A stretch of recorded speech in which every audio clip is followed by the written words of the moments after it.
दोस्तों नमस्कार। जैसा कि आप सब जानते ही हैं कि वर्तमान में देश इस कोरोना महामारी के चलते लॉकडाउन की स्थिति में है। ऐसे में जो हम लोग हैं, हम लोग की जो जिम्मेदारी है वो बहुत महत्वपूर्ण हो जाती है। आप लोग उम्मीद करते हैं कि आप लोग अपने अपने घर में ही होंगे और घर में रहकर अपने जो भी कार्य हैं वो कर रहे होंगे। विद्यार्थी अपनी पढ़ाई लिखाई भी कर रहे होंगे।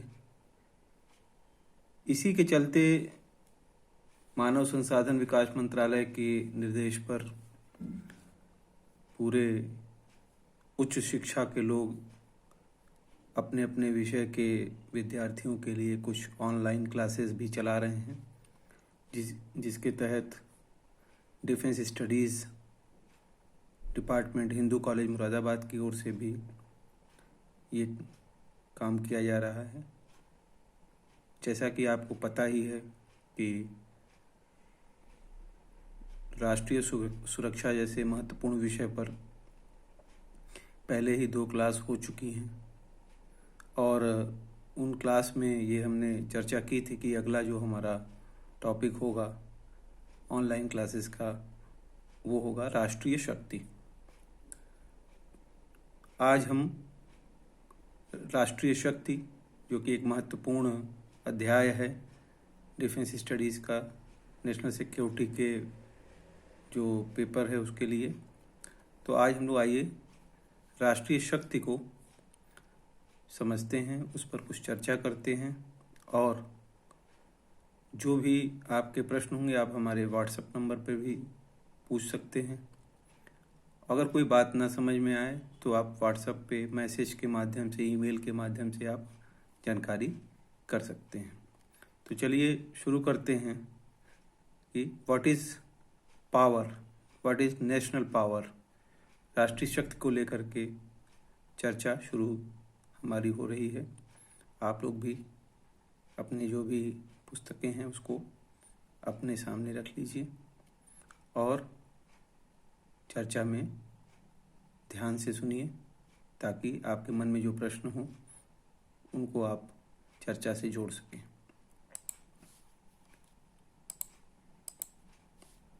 राष्ट्रीय शक्ति।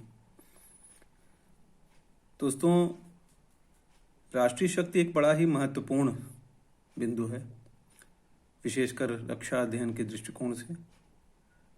राष्ट्रीय शक्ति किसी भी राष्ट्र की शक्ति से संबंधित एक विचार है, जिसको कि हम लोग नेशनल पावर के रूप में भी देखते हैं। लेकिन सबसे ज़रूरी बात यह है कि राष्ट्रीय शक्ति क्या है। तो दोस्तों, आइए देखते हैं इसकी परिभाषा के बारे में कुछ चर्चा किया जाए। तो सबसे एक महत्वपूर्ण परिभाषा हैंस जे मॉर्गनथाउ की है और हैंस जे मॉर्गनथाउ ने यथार्थवादी चूंकि विचारक थे, जो अपनी परिभाषा दी उसके अनुसार राष्ट्रीय शक्ति राष्ट्र की वह शक्ति है जिसके आधार पर कोई राष्ट्र दूसरे राष्ट्र के कार्यों, व्यवहारों और नीतियों पर प्रभाव तथा नियंत्रण बनाने का प्रयास करता है। यह राष्ट्र की वह क्षमता होती है जिसके बल पर एक व्यक्ति दूसरे राष्ट्रों से अपनी इच्छा के अनुरूप कोई कार्य कर लेता है, बिल्कुल उसी प्रकार जिस प्रकार कोई व्यक्ति दूसरे के मान और विचारों को प्रभावित करके उससे अपना काम करवा लेता है। कहने का मतलब ये कि ये एक प्रकार की सामर्थ्य है, आप अपनी बात को दूसरे से मनवा लेना। अगर आप इस लायक हैं, आप इतने सामर्थ्यवान हैं कि अपनी बात मनवा ले रहे हैं, यानी आपका राष्ट्र मनवा ले रहा है, तो आप की जो राष्ट्र की शक्ति है वो एक प्रभावी शक्ति मानी जाएगी। एक विचारक और हुए हैं वैन डाइक, उनका क्या मानना है कि शक्ति उन उद्देश्यों में सर्वोपरि है जिनकी प्राप्ति के लिए राज्य प्रयत्नशील रहते हैं और उन विधियों में आधारभूत हैं जिनका वे उपयोग करते हैं। कहने का मतलब ये कि किसी भी राज्य के लिए जो शक्ति पावर है वो महत्वपूर्ण है। सबसे ऊपर अगर है तो कोई चीज पावर की बात कर रहे हैं, ये इनकी अपनी परिभाषा है। आइए आगे भी देखते हैं। एक विचारक हुए हार्टमैन, इनका क्या कहना है? ये कहते हैं कि राष्ट्रीय शक्ति का आशय इस बात से है कि वह राष्ट्र कितना शक्तिशाली या शक्तिहीन है।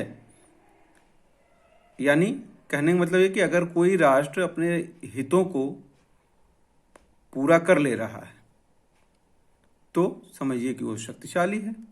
तो मतलब ये कि ये एक ऐसा विचार है जिसमें कि किसी राष्ट्र की शक्तिशाली होना या न होना ये परिलक्षित होता है, ऐसा हार्टमैन मानते हैं। लेकिन अगर हम एक सर्वमान्य बात करें तो सर्वमान्य बात जब भी करेंगे तो एक सामान्य सी बात निकल के आती है कि राष्ट्रीय शक्ति में जो मॉर्गनथाउ ने कहा है वो कुछ ज्यादा उचित प्रतीत होता है। क्यों? क्योंकि वो ये कह रहे हैं कि राष्ट्र स्वयं में कोई ठोस वस्तु नहीं है जिसको कि हम लोग अनुभव कर सकें। वह दिखाई नहीं देता, उसको कोई संज्ञा नहीं दी जा सकती। राष्ट्र जो है वो एक अदृश्य, वह सूक्ष्म रूप है जिसका लक्षण सामान्य है और उन लक्षणों के कारण ही वे सब एक राष्ट्र के सदस्य हैं। मतलब ये कि एक समाज है पूरा किसका? व्यक्तियों का, जो कि हम जब उसको ध्यान से देखेंगे तो पाएंगे कि उसका जो व्यवहारिक स्वरूप है वह उन व्यक्तियों की अपनी जो शक्ति है, उनकी जो नीतियां हैं, वह एक राष्ट्र की शक्ल में परिलक्षित होंगी। कहने का मतलब ये कि एक उसका पूरा का पूरा एक कैरेक्टर निकल के आता है कि व्यक्ति कैसे हैं, उनका चरित्र कैसा है, उनकी सोच कैसी है, ये सब मिला करके एक राष्ट्र की के रूप में शक्ति को प्रभावित करते हैं। तो इसलिए जो राष्ट्रीय शक्ति है वह, इसीलिए मॉर्गनथाउ कह रहे हैं कि वह राजनीति का अंतिम और निर्णायक तत्व है जिस पर कि प्रत्येक जो स्टेट, ये राज्य है, उसका अपना अस्तित्व निर्भर करता है। अब आते हैं, बात करते हैं कि आखिर में ये राष्ट्रीय शक्ति के तत्व कौन कौन से हैं। क्या है ये तत्व? राष्ट्रीय शक्ति में कौन सी ऐसी बात है जिसको कि हम लोग चर्चा कर सकते हैं और क्यों ये महत्वपूर्ण है? शक्ति एक, कह सकते हैं, कोई ऐसी चीज नहीं है कि कोई एक सिंगल चीज हो, अकेली चीज हो। शक्ति कई तत्वों से मिलकर बनती है। पावर कई तत्वों से मिला है। इसको लोग घटक तत्व कहते हैं, जिसमें कह सकते हैं कि जो किसी राष्ट्र की जनसंख्या है, मान लीजिए, उसकी अपनी जो एक क्रय करने की शक्ति है, धन बाहुल्य की बात कर रहे हैं, उसकी जो नेचुरल रिसोर्सेस हैं यानी प्राकृतिक संसाधन जो हैं, औद्योगिक क्षमता क्या है उस राष्ट्र की, ये सारी चीज़ें जब मिल करके एक कोई समन्वित स्वरूप बनाती हैं, वह राष्ट्र की शक्ति के तत्व के रूप में नजर आती हैं। फिर आते हैं कि मॉर्गेनथाउ चूँकि बड़ा ही महत्वपूर्ण विचारक हैं इस परिप्रेक्ष्य में, तो उन्होंने दो बातें कही। उन्होंने कहा कि बड़े महत्वपूर्ण दो तत्व होते हैं राष्ट्रीय शक्ति के। क्या, कौन कौन से हैं? आपने पहले भी पढ़ा होगा। जो सापेक्ष दृष्टि से स्थायी हैं, यानी कि मूर्त तत्व, और निरंतर परिवर्तन वाले जो हैं, या प्रभावित होते रहते हैं, यानी कि उनमें कुछ न कुछ परिवर्तन हो सकता है, वो अमूर्त तत्व है। यहीं पर देखिए, पामर पर्किंस ने भी कुछ बात की है। वो क्या कह रहे हैं?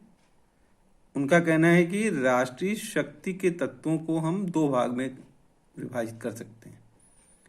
एक गैर मानवीय, यानी कि लैंड एंड इट्स रिसोर्सेज के रूप में वो देख रहे हैं, और दूसरा मानवीय, यानी जो व्यक्तियों से संबंधित है। गैर मानवीय में वो ये मान रहे हैं कि भूगोल है, जैसे प्राकृतिक साधन जिसमें है, और जो मानवीय तत्व हैं उनमें वो जनसंख्या को रख रहे हैं। टेक्निकल जो नॉलेज है, कंसेप्ट्स हैं, विचारधाराएं जिनको हम कह रहे हैं, मनोबल है, और लीडरशिप बड़ा महत्वपूर्ण तत्व है। ये किसमें? मानवीय वर्ग में पामर पर्किंस रखते हैं। आइए आगे चलते हैं। यदि हम इसको पूरा एक टोटलिटी में देखें कि राष्ट्रीय शक्ति क्या है, इसके कुछ मुख्य तत्व कौन कौन से हैं, तो वो निकल के आ रहे हैं। कौन? देखिए 10 तत्व दिखाई दे रहे हैं आपको। पहला भूगोल, यानी ज्योग्राफी। दूसरा प्राकृतिक स्रोत, यानी नेचुरल जो सोर्सेज हैं, किसी देश की जो औद्योगिक क्षमता है। सैनिक तैयारियां, यानी मिलिट्री प्रिपेयर्डनेस, सैनिक क्षमता भी कह सकते हैं इसको। टेक्निकल कैपेबिलिटी, यानी तकनीकी क्षमता जो है, ये है। पॉपुलेशन, वेरी इंपॉर्टेंट, जनसंख्या बड़ा महत्वपूर्ण तत्व है। राष्ट्रीय मनोबल, यानी ये एक व्यक्ति के मनोबल की बात नहीं, यहाँ पूरे राष्ट्र के मनोबल की बात हो रही है। फिर आता है इंटेलिजेंस, आसूचना जिसको कहते हैं।